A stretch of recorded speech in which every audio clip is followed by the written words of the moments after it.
Figure it out. Hello, this is Adam Koralik with Flying and Eating. Today, let's go somewhere and do something, and make sure to like, comment, and subscribe. Hey guys, it's Adam here. On the previous episode of Flying and Eating, I made my way out to Portugal, Porto specifically, to visit the girlfriend, as well as, hypothetically, take care of some business. But along our journey, I decided to hang out with my buddy Tiago, who lives out there, and we are just going to simply continue our adventure before I eventually hang out with the girlfriend some more, and we get more food, because, you know, food is half the name of the channel. Alright, so where are we? So this is Mercado do Bolhao. It's an 1840s public market, I guess. Classic stalls. You can get everything from food to fish, meat, everything. It was really old and people were really not convinced to renovate. But after almost 2 decades of the city hall trying to renovate the whole thing, they finally did it. And last week they finally opened all the old stalls back, and now we just have to wait for the rest. Some restaurants and some shops on the outside. Okay, so to him and anybody else in Portugal, this is laughable, but we had to stop and get orange juice. Now I know, it's just orange juice, right? No, they do this weird, crazy thing in Portugal with orange juice, and it's hard to even describe it, but basically, as I understand it, you take oranges, you squeeze them, and they make juice out of it. Yes, it's crazy. Now see, in the US, we don't do that. We have orange substitute with chemicals. Like powder and stuff? Yeah, and also, who knows? Most of it I have never heard of. It's, you know, sodium phosphate, banana fate, whatever. I made up a word. Banana. It's not really banana, though. But it's not, it's surprising, but it's not as good as that. So I decided to get one, more accurately he did, because they only took cash, so thank you for that. I'll get you back for something else. But yeah, I know I sound like I'm kidding everybody. If you're in Portugal, or really anywhere in Europe, just get yourself an orange juice. Actual OJ. Yeah, it's amazing. It's to them it's just hilarious that I'm like stunned by how good the orange juice is. Pulpy. Yeah, it's great. So we were going to take you guys here. This is like an all cereal shop. Shout out to John Riggs, Eat Your Heart Out, a cereal exclusive store where you mix and match and all stuff. But unfortunately, as you can see here in English, they are closed for no apparent reason. So this cameo will have to do. Sorry, everybody. All right, so can you tell me who that is up there? Well, that, if you're non-Portuguese, is obviously Bill Portugal. Bill Portugal. Oh, I heard of him. Yeah. He invented Portugal, right? Exactly. Yeah. Also, he threw all the Spaniards out of our territories. Okay. And he's a descendant of the great baker of Aljubarrota. Okay. Is that the Pastel de Blem guy? They're related. So he basically invented Pastel de Blem. His family did. Okay. He probably got paid off some rights. Okay. So yeah. So I heard he once like fought a bear with his bare hands. Oh yeah. And it like At least one. At least one. At least one. Is Probably it more. Then he beat up a bunch of sharks? Yeah. Okay, that's good. And then he went off to eat some. So like, all right, correct me if I'm wrong. I'm sorry, my Portuguese history isn't as good as yours, but like, you guys were not originally a seafaring people. It didn't happen until he went out and beat up all the sharks. Oh yeah, he and beat then, up a shark. He threw down a tree and made a boat. Yeah, and then you got out there and you started conquering the oceans. Okay, so that's why all the Portuguese took over, is because Bill Portugal beat up a bunch of sharks. Science. Trust. Okay guys, so if you've been watching this channel for quite some time, previous episodes, you know there's one restaurant chain I've kind of made fun of a little bit over the years. The year, hasn't even been years. I'm gonna give them a big shout out today. This is a place called McDonald's. It's local to me. It's from Chicago, actually. Now, for no joke, I actually showed this one in the previous Porto episode. We're gonna do a little tour in here. This is actually regarded as the fanciest McDonald's on planet Earth. It doesn't include the ones on the moon and Mars that you guys don't know about. Sorry, only YouTubers get to know that stuff. But this one, for real, is supposed to be super nice and fancy, so tour time. This is the Imperial McDonald's. Yes. Okay, Imperial McDonald's. So what's the story with this place? So this used to be like a historic cafe here in downtown Porto. Can't remember the time, but they kept the eagle and the Imperial name, and then inside they restored the whole thing, including like the stained glass and everything of the old decoration. All right, let's go check it out. So yeah, you got the self-serve things, fancy-ish, with like nice artwork and stuff on the walls. Hamburgers, whatever. I know there's a basement section. Let's go check that out. Chandeliers. Okay, there's something about McDonald's psychology, because like I haven't had McDonald's in like 20 years, but that smell, man, I immediately am like, oh, I know that smell. Yep, those are those fries and those are those burgers, and you can't forget it. Yeah. Here it looks like a McDonald's. Yeah, here it looks like a standard McDonald's, but upstairs with the chandeliers and stuff, pretty cool. I mean, I guess technically it's the fanciest McDonald's because it has chandeliers and some nice artwork. I don't know. I mean, look, even when it looks like a regular McDonald's, yeah, it's still kind of fancy. Like, look at these letters. To be fair, yeah, he's right. I don't know what I was expecting exactly, but this is it, everybody. You just saw the fanciest McDonald's on planet Earth. Hope it was worth it. Thank you for watching. We got a guy over here who's just decided to come out and perform karaoke live for us. And we got another lady over there who's just decided to bring her hawk out and let everybody play with it. Porto, what can I say? We got a nice looking car here. This is a Porsche. That's also, by the way, what Portuguese license plates look like. But I want to point something else out to you because it just happened to be here. We have an Italian license plate. That's why you can tell from the I next to the European Union. And here, it would be a P for Portugal. So we stopped for a little pastry break. Yeah, shower. It's really hot in here for some reason. And he got, what did you get here?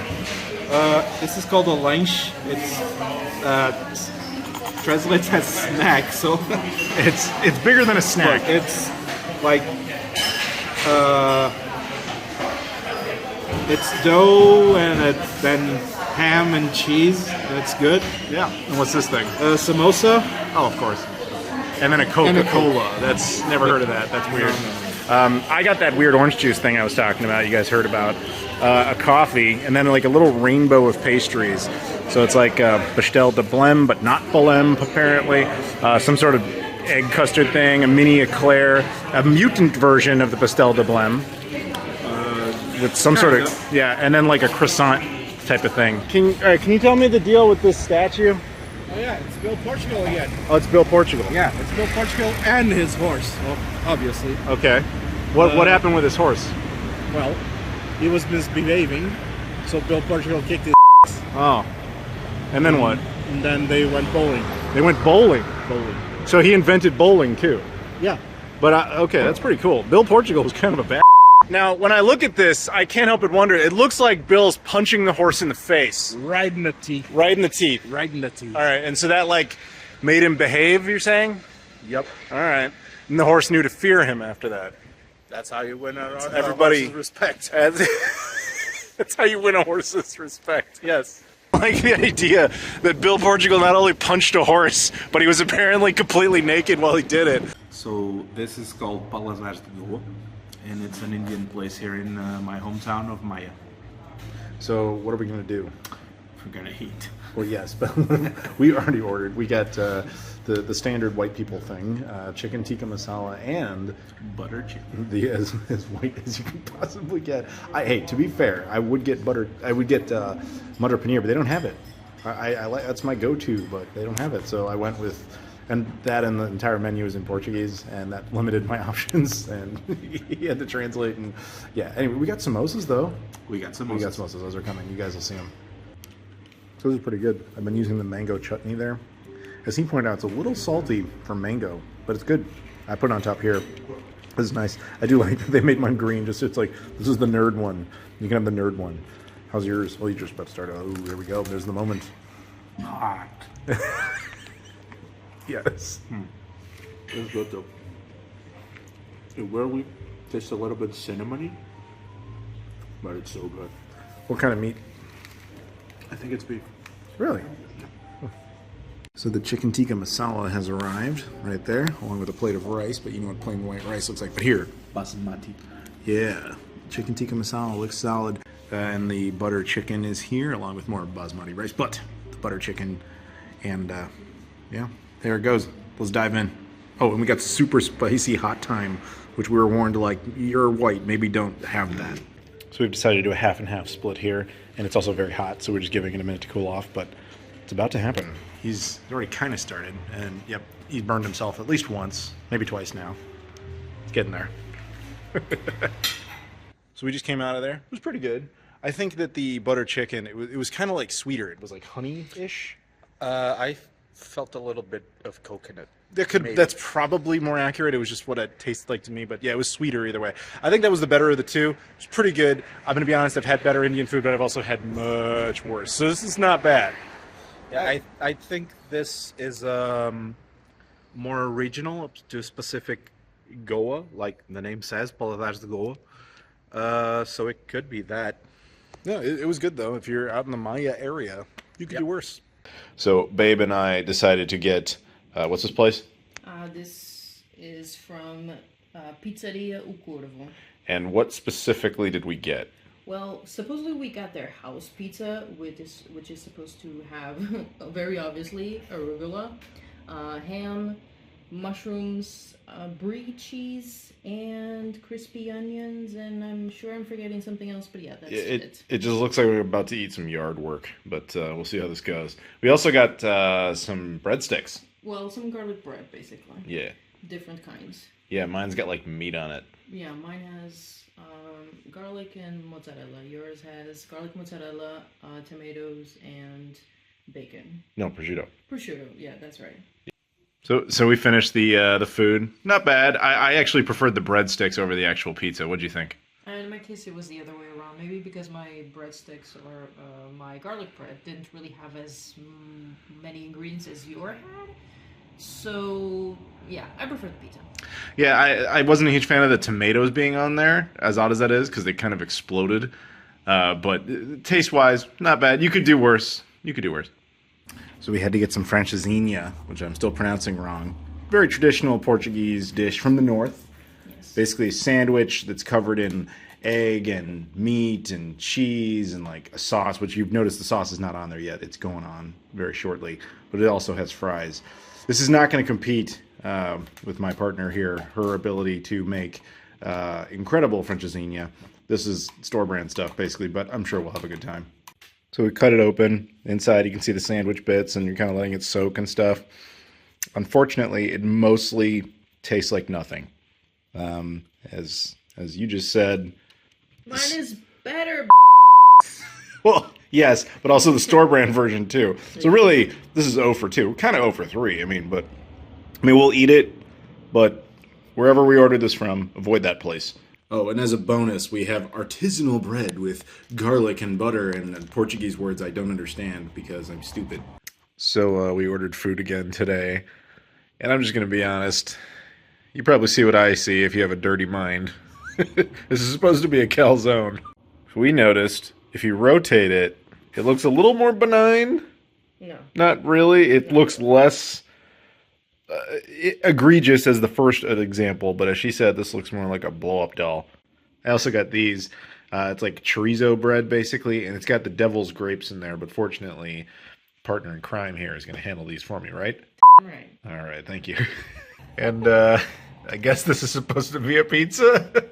It's the fact that the olives are just like thrown on after the fact that's kind of making me laugh. At least it's round and it has ingredients, I guess. Okay, so we finished our food. We got a little box action going on here. So I'm going to be honest, my calzone, not bad. It kind of redeemed the calzone from the first video, if you guys saw that. That one was not great. It was just sustenance. This one was nothing legendary, but it was certainly an improvement. Though those little chorizo things were not particularly exceptional. What did you think of your pizza? Well, to begin with, I have one of those chorizo bread pieces in front of me. I haven't tried it yet, so we'll see. I'm not expecting great things, though. My pizza wasn't exactly a pizza. It was more like an open-faced sandwich. As to the majority of the ingredients on it were not cooked. So you're saying this image is a lie? Well, mine had green bell peppers, which, uncooked, it adds a little bit of freshness to the dish, which is nice. But yeah, with the cheese and the ham, it was more like a sandwich than a pizza. Okay, it is day, I have no idea because I'm not really keeping track this time. Anyway, so we wanted to come out to a restaurant. Where are we at? This restaurant is called People Lane. We are in Espinho. A pretty old town, and this is also a pretty old restaurant. It's almost as old as we are. But yeah, I remember coming here ever since I was a kid, and their specialty is the Francesinha, so we're kind of trying to get a good Francesinha while Adam is here. So we'll see if we succeed. Because we've been ordering food for the last couple of days, and it's been a little disappointing. Just a little bit. But anyway, we'll see how this goes. I doubt it will compete with yours that I had last time I was here, or the one that Tiago took me to. But we'll see. It's going to beat the one from the other day. That much I'm sure of. That is definitely sure. What did you order? I ordered an omelet, and a shrimp omelet, because, you know, allergies. You mean you don't have allergies to those? Not to those yet. Yes. All right, well, hopefully it stays that way. The Francesinha, which I'm still probably pronouncing wrong, has arrived. Am I pronouncing it wrong? Francesinha? No, you said it right. Oh, what do you know? I get a bonus point. But then I don't, because I acknowledged that I was right. So anyway. So the food is here. And we got our fries going on. And you got healthy food. I see like vegetation. That's a little weird. And an omelet and some fries. Are you excited to eat this? Well, I'm hungry, so yes. Inside, you can see the multiple layers here. There you go. Various meats, bread, cheese, egg, and fries. We just came out of there, and what'd you think? My food was edible. It was good because I was hungry. You know, I would probably do better at home.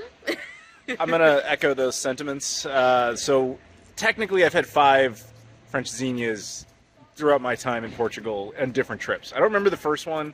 I remember actually having it. I have no idea what it tasted like. Although you do remember this, because apparently it was very disappointing back in 2014. It was. So of the 4 more recent ones, all of which you guys have seen, this ranks number 3, just above the one earlier in this video. But the ones from the previous videos, the one prepared by this individual, as well as by the restaurant that Tiago took me to, far superior. I'm not saying avoid that place or anything like that, but it's a diner. You kind of know what you're getting into. So again, we are currently in the town of Espinho, at least that's how I pronounce it, which is apparently completely wrong, and I do not doubt that for one second. Yeah, well, how do you pronounce it? Espinho. That's fine. Say again? Espinho? Espinho. And I say Espinho, like I'm from Southern California. Anyway, it doesn't matter. So this, I guess, is town hall of this town, and there would be a fountain here. I mean, it does exist, it's just not on. But yeah, a little sightseeing of this little area south of Porto. And just a reminder, if you are ever in Porto, there's the major city of Porto itself, which is north of the riverbank, and there's just south of the river is Vila Nova de Gaia. But then, of course, on each end of that, you have additional towns and cities, this would being one such example in the south. The place Maia that we were in earlier with Tiago would be an example of north of Porto. So when you're in Portugal, you might see these roosters a lot. I do not pretend to know the story behind this, but it's like a very traditional thing. You'll see particularly the black one. That's the most traditional, and these are just kind of like alternate versions of it. You will see this little iconic thing everywhere. I'm not going to say this is a perfect comparison, but if you're an American, think of it like a bald eagle. It's just like the thing you'll see a lot. So we've found that Portugal excels in traditional derpy lambs. Look at these things. They're adorable. They are, but they're very derp. Look at this thing. It just looks at me. It's looking at me like it's judging me while it's confused. Kind of a cool area. Right there, by the way, is the train station. So you can actually use that to ride all the way down to Lisbon or further north into the country, of course. Pretty cool. And they have a paradise pizza and kebab place. And let me tell you something about Europe. You guys are way too into the doner kebab pizza. It's, my fellow Americans, we're never going to understand this. It's fine, let them have it. But wow, is that weird to us. See, now this is the appropriate context for kebab. This is how I would interpret it. And I mean, you can have it on pizza. They do have it on pizza, never mind. See, look at this. They're even doing kebab ice cream now. I'm just kidding, it's just a guy's name. But still, that's an amazing coincidence. So we are now at the ocean, the spot. We're at the spot. Babe, check it out, it's the spot. And yeah, you guys can enjoy some waves, some water, and obviously this goes all the way down the coastline. You know, it's funny. Last time I was here, Portugal was one of only a handful of countries in the world that only bordered one other country. And since I've been here, that list actually shrank by one, because now Canada technically borders Denmark. So Portugal is one of, it's like them and South Korea are like, and I think Lesotho are like the only countries in the world now that just border one other country. So most of the country borders Spain, but the rest of it all borders this ocean. It's my first time actually coming down here. I think it's really cool. You know, you got the beach options, so you can do that. Lots of good restaurants, it looks like. Obviously, there's the casino and all that. And is that an entire... Yeah, I was about to say, is that an entire place for gelato? Yeah, it's a cafe that also has gelato, and right next to it, there's the municipal pool. Okay. You mean like municipal as in like city? As in city. Like a public thing. Okay. Because that explains why I saw that place called Municipal Biblioteca, and I nearly died laughing. Yeah, that kid does not like libraries. So we're walking down here on the boardwalk, if you will, and inside you can actually see the municipal pool. There you go. If you don't want to go swimming over there, you can go swimming over there. You have options. I like options.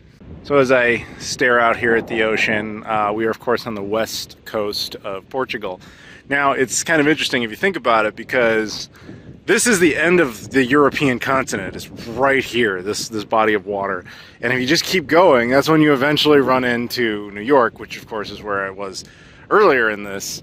And it is funny to think, like, you know, in our times, you can cross that in like 6 hours. But, you know, for generations, for centuries, it was like, did anything even exist out there?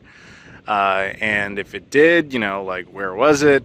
It's kind of humbling to think about how that changes over the course of time. And then, of course, when we did figure out there were things there, you know, you have ships, and that takes, you know, months, down to weeks, down to days. Now we're down to just a couple of hours at this point.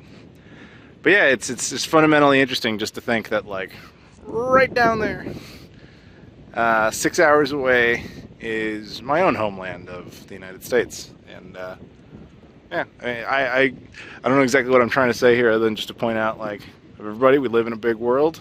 It's not that big, but it's big, and lots of places for you to explore and enjoy in it.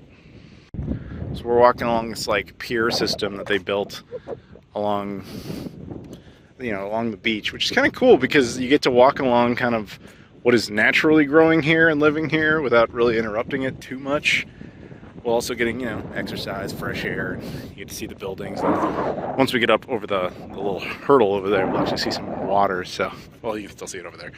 But yeah, neat. Plus, there's a Continente.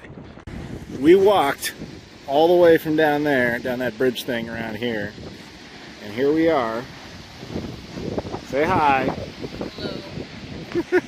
So these are trash cans now, but there's actually a pretty cool story behind this. I was just told that, yes, they are trash cans, but you might notice they look a lot like exhaust ports, like ventilation. So I guess back in the day, when Bill Portugal invented factories, and he got the whole country running as a giant factory underground, this is where the exhaust energy would come out of. But now they're just trash cans. And that'll do it for part 2. Thank you so much for watching. Please stay tuned to part 3, the final part of this little mini-series. As always, if you could please like, comment, subscribe, I appreciate that. As well as check me out on all the social media stuff in the description, Twitter, Instagram, Facebook, Discord, Patreon, etc. I appreciate the support. Thank you so much for watching, and I'll see you all later.